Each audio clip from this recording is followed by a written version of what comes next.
To give you some examples of what we talk about rest between sets. So what we might do, you go ahead and stay here for a second. I'm not going to have you do anything right now, but you're a great example. Okay? When we're talking about rest between sets, what we might start off with at the beginning of the year, we might say, okay, we're going to do this drill for 1 minute, and then we're going to get 1 minute of rest in between.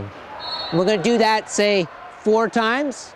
Then we're going to have a full rest and recovery section in between, maybe 2 to 3 minutes.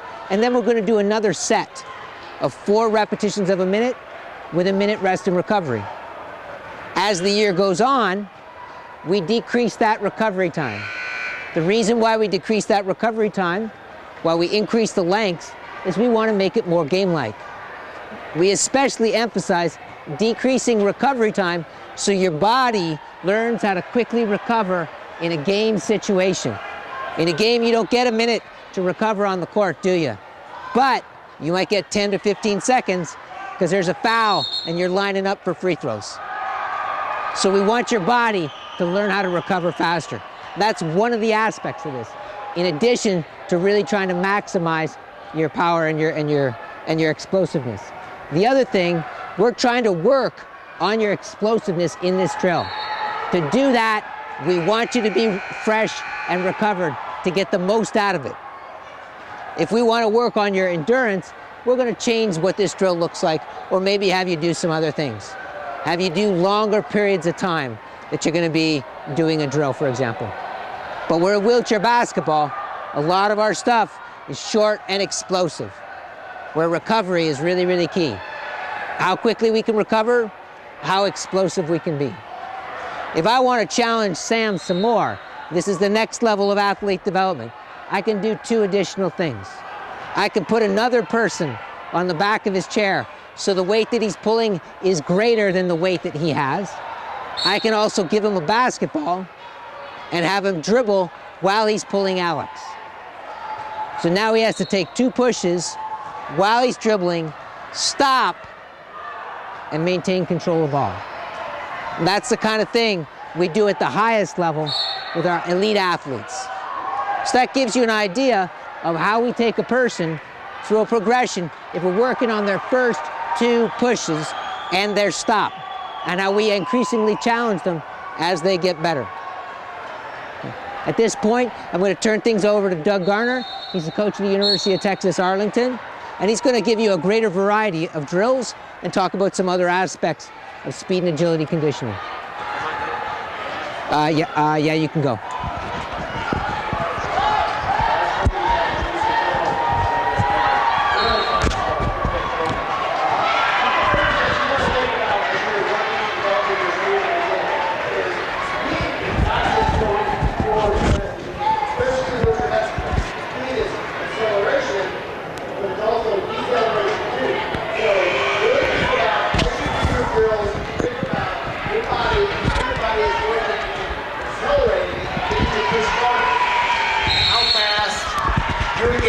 Your hands back to the top of your wheels, how fast you're in your forward push and getting back to the start of the push. But also deceleration in using your body to prepare for turns and stops. How many of you have played in a game and gotten an offensive foul or a chair control foul?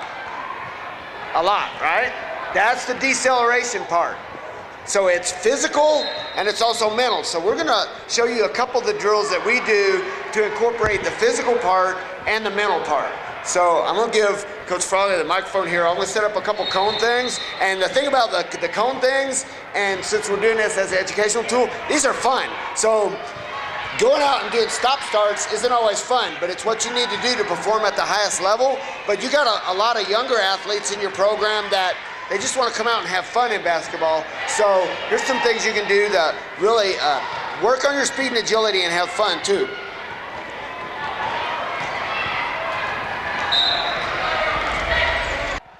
Two volunteers. Come on, you want to volunteer? Right in the middle of the box. There you go, and facing me. Facing me. So what we're gonna do is, now we're incorporating a little bit of thinking, okay? This is not a beginner drill. This is a drill after you started working your speed and you've got some understanding of how your body works in developing speed and agility. So now we're going to add the next step, and that's adding the middle part in creating the neural pathways between what you see and what you do. So what I'm going to do is I'm going to call a color. When I call that color, put a different color right here. Yeah, orange. I gave you advice being purple. Yeah, ran out of purple. All right, I'm gonna call a color. When I call that color, you push hard, touch that color, back to the middle, face the front, okay? Yellow. So now you gotta process what you hear, what you see on the floor, getting into the speed and agility and back to the middle. Also on that one, they had to think about, there's two people going for the same cone, so you don't want to be running into each other. So you're adding a lot of different things to think while you're also pushing. Blue!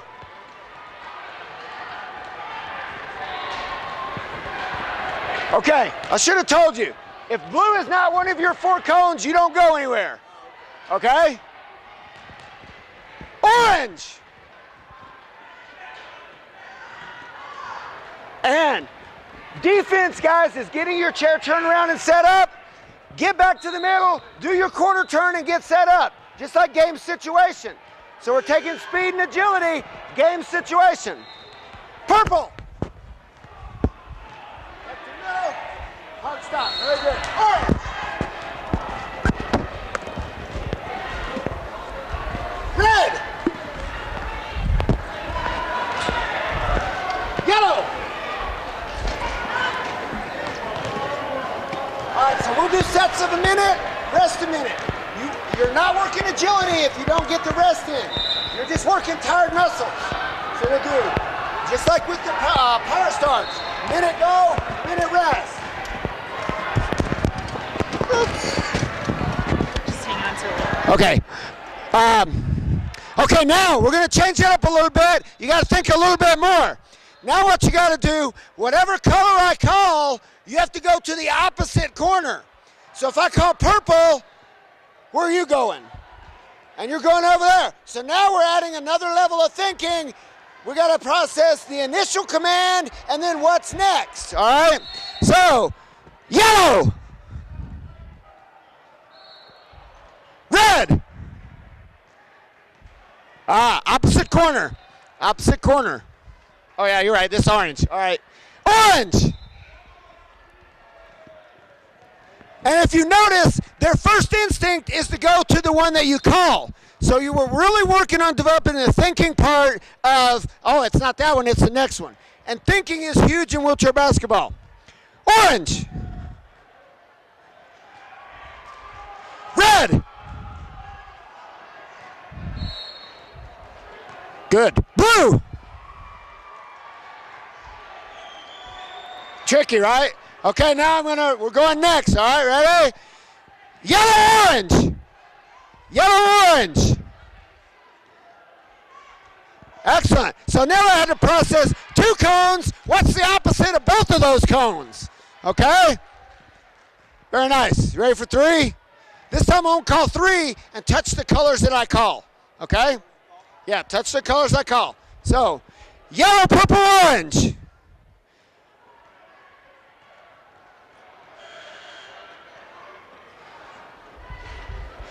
Turn and stop. Excellent. Very, very nice return to position. All right, so a lot of fun things you can do, and then what you'll see, we'll have like 10 squares set up. So we'll have 10 guys doing this at the same time, and everybody gets real competitive. They're like, I want to be the first one back to the middle. So that's where it really gets fun, is you're trying to beat the other people in your class or the other people in your group that are going. So you can have one group going, another group goes to rest.